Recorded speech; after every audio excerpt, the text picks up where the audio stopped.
Okay, another amazing informative video with the best. This is Dr. Rachel Yan. You guys met her before. We are talking all about adrenals and adrenal health, how many of you are struggling with adrenal health and what we can do to help fix that and what might be the underlying causes of that. It's just so important with adrenals to realize that when we are stressed, and this ties into stress, I guess let's do that first. Let's talk about what the adrenals are. What are the adrenals? So the adrenals are one of the most underappreciated organs in the body. They're little walnut-shaped guys, and they sit on top of the kidneys. And they handle a lot of critical life things. Yeah. Most notably is stress handling and sex hormone health. Yeah. For sure. Okay, cool. So adrenals, if we have adrenal stress, what happens with my clients, and as well, I know this is the same for you, we see stubborn weight loss, we see really low energy, or we see just this like overwhelming, can't handle stress the way you used to. You feel exhausted. You're working out as hard as you could, but nothing's changing. You're not losing weight anymore. Maybe you're getting more injury prone. You're not being able to see muscle definition as much as you thought you should be able to with as much work as you're putting in. So let's talk a little bit about kind of that hypo cortisol state and how that can be detrimental to someone's weight loss journey. Sure. So the adrenals secrete this superhero hormone, really. Yeah. And it helps us handle our life when things go south. Yeah. Right?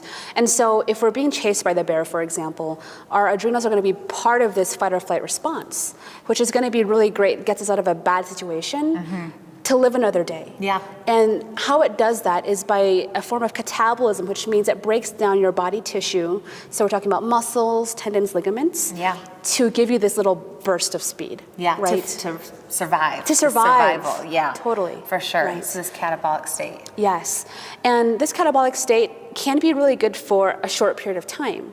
But what we find today with our clients is that people are constantly in this adrenal stress state, right? And so because of that, then you're always kind of doing this weird self-cannibalism thing to just live your life on a day-to-day basis. Yeah, for sure. I see that a lot. So that's, when you're in that hypercortisol state, it is hard to see some weight loss happen.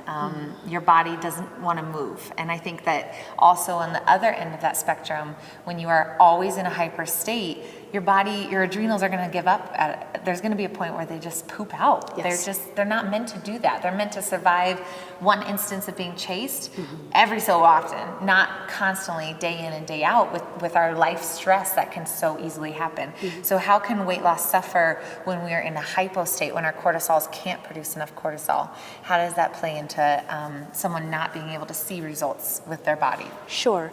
I think whether you're in a hypo or hyper state, again, depending on your bio-individuality, your body's going to react in a way that's going to shut it down. Yeah. Right? And so when we're under stress and we're not sure if we're going to live another day, then we're going to want to pack on the extra weight, fat, right?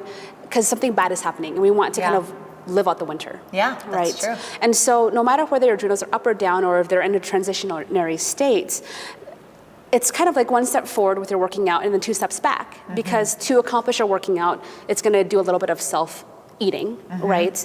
Or if you're trying to lose weight, your body's like, why do I want to do that? I want to pack it on because things are not good right now. For sure. That's a great point. And then what I see a lot, and this happened with me when I was being under your care, this is something that like Dr. Rachel really did kind of save my life, so you guys know.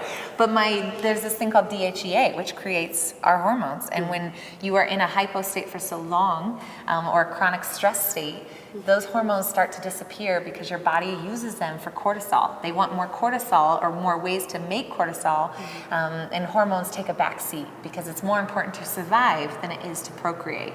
So when hormones are not in the picture anymore, you better believe it's very hard to see results in the gym and through weight loss, regardless of your effort.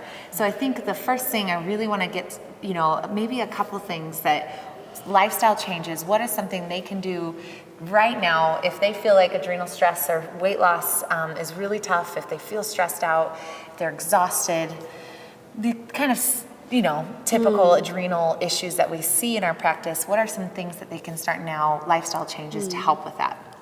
I think the first step is just admitting what stresses us out, right? And I think that we have a very narrow definition of what stress is. But if, again, we pull back with our perspective and look at that paleo kind of living, we're still supposed to do that, right? And we have normal, everyday, modern lifestyle choices like sitting all day or driving in traffic or sitting under fluorescent lights or being on a computer all day. And that's normal. Right, so but that is actually massively stressful. And then you add in processed foods and bad digestion and relationship stress and social stress, and now we really, as humans today, go through more stress in 1 year than our ancestors did in their entire lifetime. Wow, that's crazy to think about. It's so true.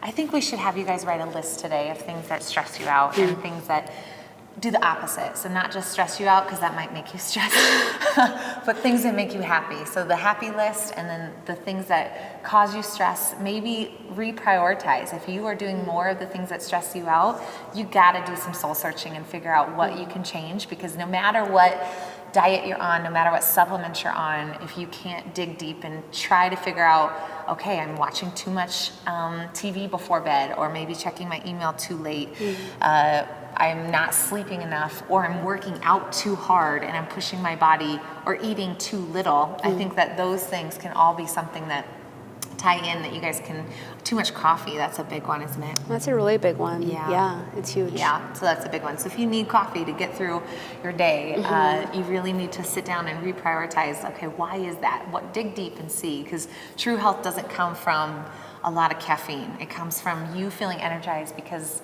you're giving your body real food and treating it well.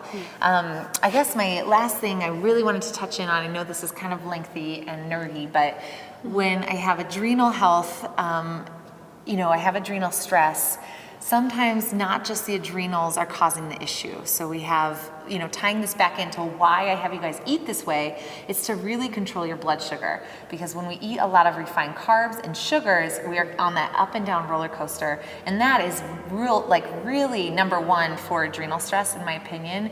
But now that we have that gone, and why, or that's no longer an issue with my challenge, hopefully, what other issues, like with the pancreas and with the liver, could be causing adrenal stress?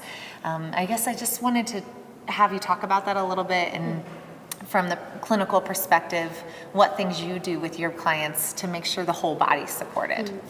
I think this is a great question, because we're talking about adrenals here, but really the adrenals are a part of the entire whole, right? So the pancreas that controls blood sugar, the liver that controls blood sugar, all these guys are playing a role in communicating with each other to lend to that health state, right? And so this pulls back a little bit, again, to that concept that if organs and the gut are not working well, then again, you can eat all the best stuff and eat all the fat that you want and work out the best workouts and still not really get there, right? And so those organs need to be brought up to speed to be able to do their job well.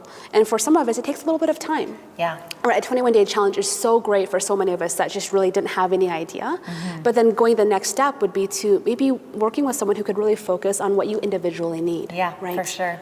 I love that. I think that I've just seen so many times, a lot of clients, they're on a low-fat diet, they're on a high-fat diet, low-carb diet, but they're still not able to access fat as fuel because their liver and pancreas are so in stress. And so I just think it's important. I wish there was an NTP that we loved and trusted in every city, but you can always reach out to us. I do have a 7-day adrenal health program that has more info on this.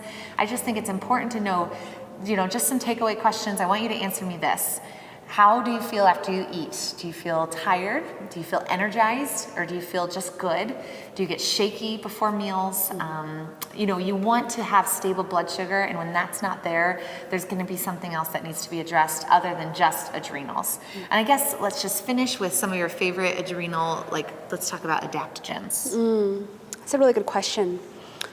I think when you get into adrenal health, it's really important to get optics from an outside perspective, because again, there's so many different stages of adrenal stress. So you might get someone who presents the same way. They might get sleepy in the afternoon, or crave sugar, or be hooked on caffeine, right? But they're actually in completely separate stages of adrenal stress. And so it's really important to have a perspective from not just your own, because you're in it. A practitioner can really help you focus and target on that. For sure. So I'd say that would be the first strategy, I think is the most effective one. For adaptogens, Oh my goodness, I have so know. many favorites. So adaptogens are just adaptogenic herbs that help you adapt to stress. So yeah, I think my favorite is ashwagandha. Ashwagandha? Ashwagandha. Ashwagandha. Yeah. I think I type it more than I say it. That was the first time I said it out loud Yeah. in a long time. I love that. I put it in a lot of things. Do you use maca root at all? A little bit. little Actually, bit? my favorite is rhodiola. And rhodiola is really good for a stabilizing sense of calm. Yeah. I mean, it's also really good for people who just can't even get it together up here and and they get scattered when they get stressed. Yeah, I love that. So there are natural remedies. There's so many actually. Just be smart. I don't want you to just go to the Whole Foods and start popping adaptogenic herbs that sometimes can do more harm than good. Right. So either find a nutritional therapy practitioner or a functional medicine doctor. If this is speaking to you, you can always try my 7-day adrenal health. Just comment, because a lot of my people here have done the adrenal health and they know a lot about it. So be vocal, give me your happy list, give me your stress list, and let's make some good lifestyle changes so that your adrenals can do their job and that you can reap the benefits from this amazing diet, because your adrenals are doing their job. Absolutely. Cool. Thank you again for Of course. coming. I appreciate it. I'll see you guys tomorrow.